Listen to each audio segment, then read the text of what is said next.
All right, welcome to Fablehaven video number 20. It's been a long time, been a few days. We have our live audience of four kids today. So happy to see them. I'm going to go back about a paragraph just to remind you that they're talking with Nero. 90 minutes is too long, Kendra said. You've never given Grandpa a massage longer than an hour. Hold your tongue, child, Nero said. Grandma sighed in resignation. All right, 90 minutes. This is my new microphone I'm reading from today because I am the teacher of the year, but with excellent reading by Mr. Kahlberg as a gift from a student. So reading into the mic. Very well, I accept, but I do not approve of the entire message. If I do not approve of the entire massage, the deal is off. Grandma shook her head. No caveats, a single 90-minute massage in exchange for the location of Stan Sorensen. You will treasure the memory until the end of your days. Nero eyed Kendra and Seth before fixing Grandma with a shrewd gaze. Agreed. How do we proceed?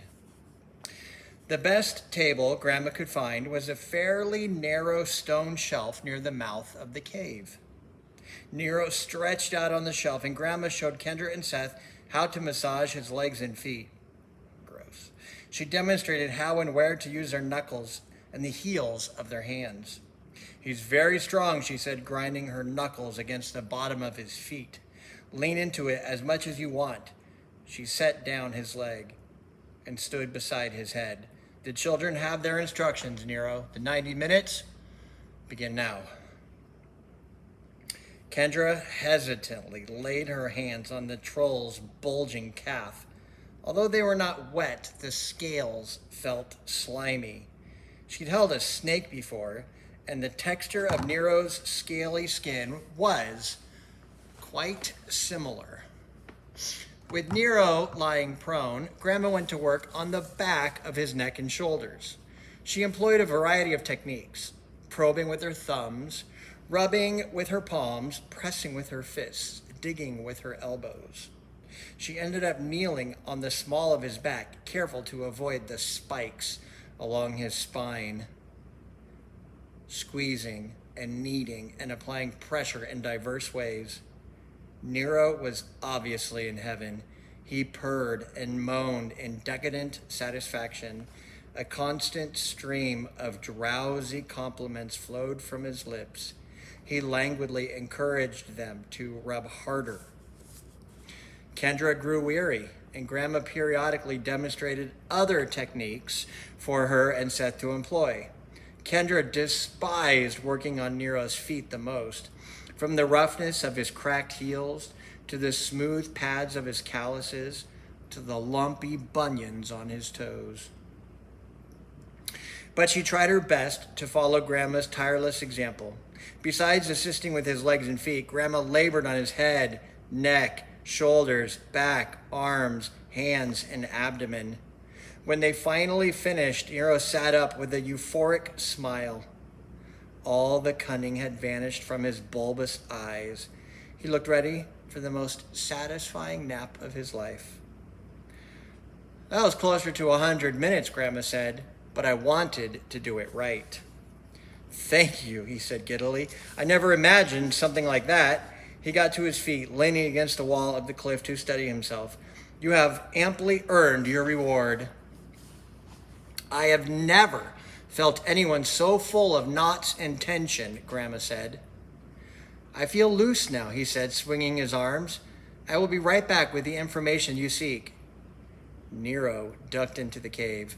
I want to see his magic stone, Seth mumbled. Wait patiently, Grandma chided, wiping perspiration from her brow. You must be exhausted, Kendra said. I'm not in very good condition, Grandma admitted. That took a lot out of me.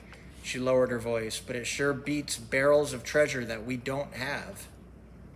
Seth wandered over to the brink of the ledge and stared down into the ravine. Grandma took a seat on the shelf where they had administered the massage, and Kendra waited beside her. Before long, Nero emerged. He still looked affable and relaxed, though not quite as loopy as before.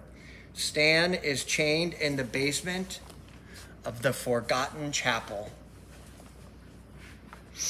Grandma's jaw tightened. Are you sure? It was a little tricky finding him and sneaking a good look, considering who else is confined there. But yes, I am certain. He's well. He's alive. Lena was with him. The Naiad? Sure, I saw her too. Was Muriel in the vicinity? Muriel? Why would she? Oh, that's what that was. Ruth, the agreement was for a single piece of information, but no, I didn't catch sight of her. I believe this concludes our arrangement. He gestured toward the ladder. If you will excuse me, I need to lie down.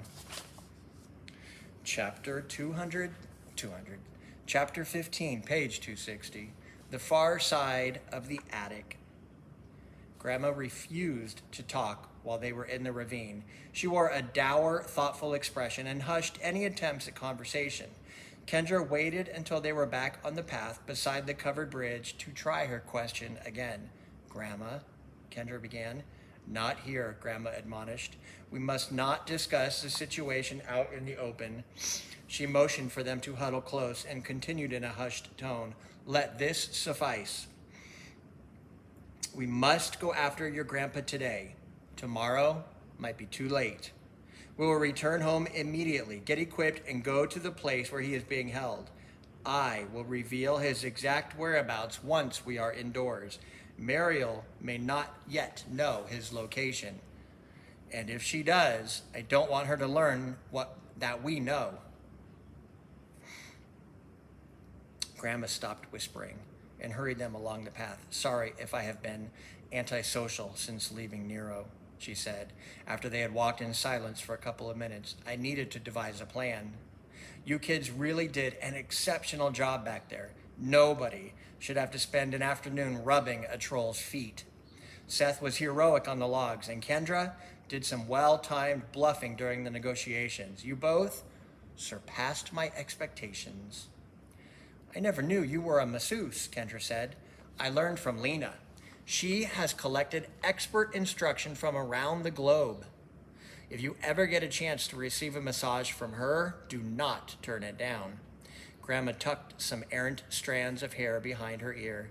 She became distant again for a moment, pursing her lips and staring remotely as she walked. I have a few questions for you two. Things we can talk about in the open. Have you met a man named Warren? Warren, Seth repeated.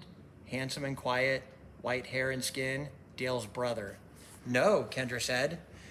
They might have brought him to the house on Midsummer Eve. Grandma prodded. We were with Grandpa, Dale, and Lena until after sundown, but never saw anyone else, Seth said. I never even heard him mentioned, Kendra added. Me neither, Seth agreed. Grandma nodded. He must have stayed at the cabin. Have you met Hugo? Yeah, Seth said. He's awesome. I wonder where he went. Grandma gave Seth a measuring glance. I trust he has been attending to his chores in the barn. I don't think so, Kendra said.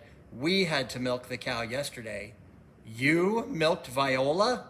Grandma said, plainly astonished. How? Kendra described how they had set up the ladders and slid down her teats. Seth added details about how milky they had gotten. Oh, resourceful children, Grandma said. Stan had told you nothing about her?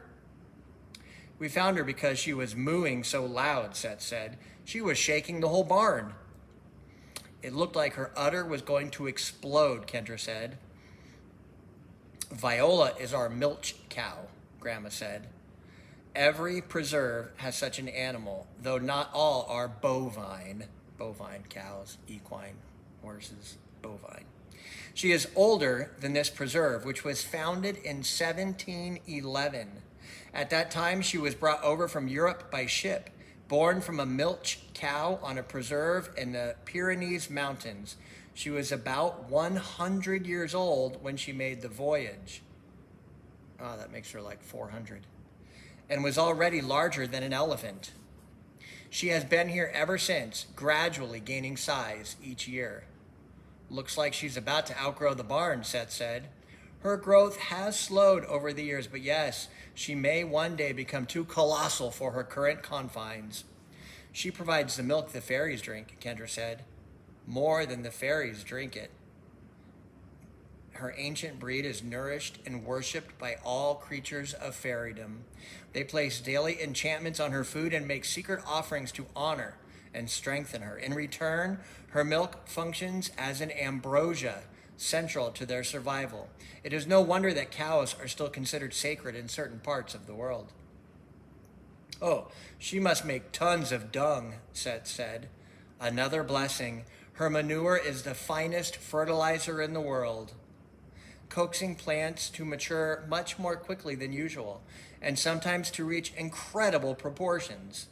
By the power of her dung, we can reap multiple harvests from a field in a season, and many tropical plants flourish on this property that would otherwise perish. Did you kids happen to put milk out for the fairies? No, Seth said. We spilled it all down the drain. We were mainly trying to calm down the cow. No matter, the absence of milk might make the fairies a little ornery, but they'll get over it. We'll see. They get some tomorrow at the latest. So normally Hugo milks Viola, Kendra surmised. Correct. It's a standing order, so there must be a reason he has not carried it out during the past couple of days. You have not seen him since Midsummer Eve? No. He was probably assigned to watch over Warren and the cabin until summoned. He could come if we call. Could something have happened to him? Seth asked. A golem may seem like little more than animated granted elementary intelligence, but most creatures on this preserve fear Hugo. Few could harm him if they tried. He will be our chief ally in rescuing your grandfather. What about Warren? Kendra asked. Will he help too? Grandma frowned. You have not met him because his mind has been ruined.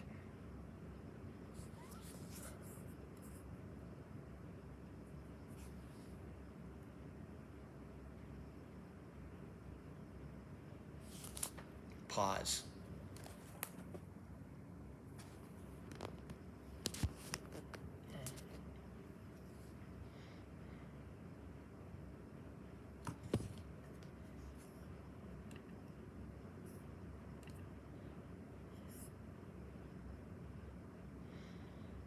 Zoom issues for the audience. It's connecting.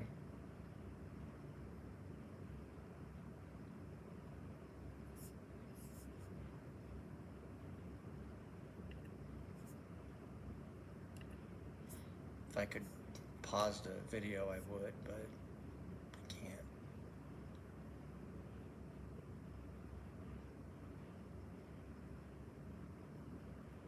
Well, I'm going to continue.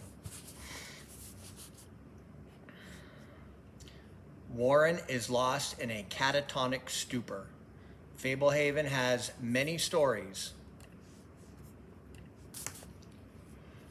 His is another tragic tale of a mortal venturing where he did not belong.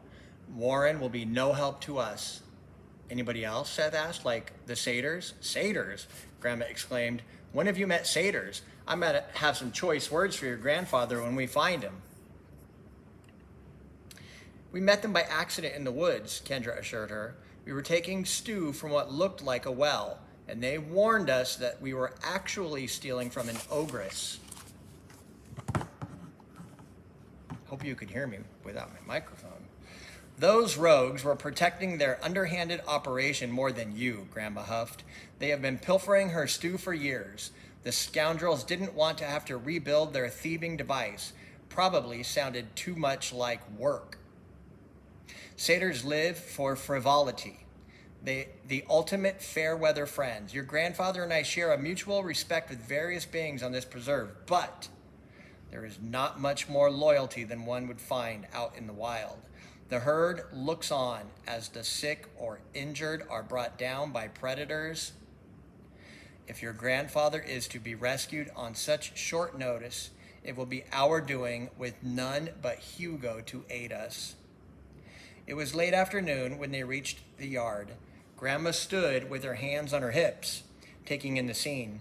The ruined treehouse, the damaged furniture strewn about the garden, the gaping, glassless windows. I'm afraid to go inside, she muttered.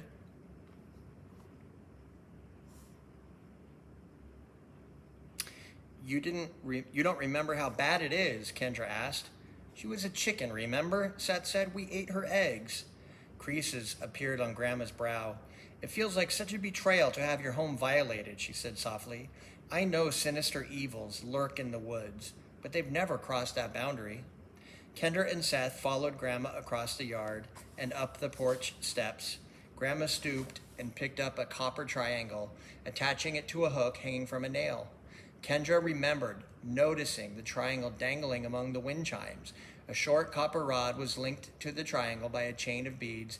Grandma clanged the rod noisily around inside the triangle. That should bring Hugo, Grandma explained.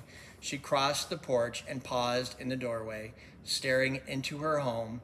It looks like we were bombed, she murmured. Such senseless vandalism. She roamed the gutted house in a somber daze, occasionally pausing to pick up a damaged frame and examine the torn photograph inside, or to run her hand along the remnants of a beloved piece of furniture. Grandma climbed the stairs and went to her room. Kendra and Seth watched her rummage through the closet, finally withdrawing a metal lunchbox. At least this is intact, Grandma said. Hungry? Seth asked. Kendra slapped him on the shoulder with the back of her hand. What is it, Grandma? Follow me. Downstairs in the kitchen, Grandma opened the lunchbox. She removed a handful of photographs. Help me lay these out. The photos were of the house. Each room was shown from several angles. The exterior was also displayed from multiple perspectives. In total, there were more than 100 pictures. Grandma and the children began spreading them across the floor. We took these pictures in case the unthinkable ever occurred. Kendra suddenly made the connection. For the brownies. Clever girl, said Grandma. I'm not sure whether they will be up to the challenge considering the extent of the damage, but they have worked miracles in the past. I'm sorry this calamity befell us during your stay. You shouldn't be, Seth said. It happened because of me. You mustn't assume all the blame, Grandma insisted. What else can we do? Kendra said. We caused it. Kendra didn't do anything, Seth said. She tried to stop me. This whole thing is my fault. Grandma regarded Seth pensively. You did not mean to harm Grandpa. Yes, you made him vulnerable through your disobedience. As I understand, you were commanded not to look out the window. Had you heeded the order, you would not have been tempted to open the window and your grandfather would not have been taken. You must face that fact and learn from it. But the full blame for Stan's predicament is considerably more guilt than you deserve. Your grandfather and I are the caretakers of this estate. We are responsible for the actions of those we bring here, especially children. Stan allowed you to come here to do your parents a favor, but also because we need to start selectively sharing this secret with our posterity. We will not be around forever. The secret was shared with us, and a day came when the responsibility of this enchanted refuge fell on our shoulders. One day, we will have to pass the responsibility on to others. I'll stop there.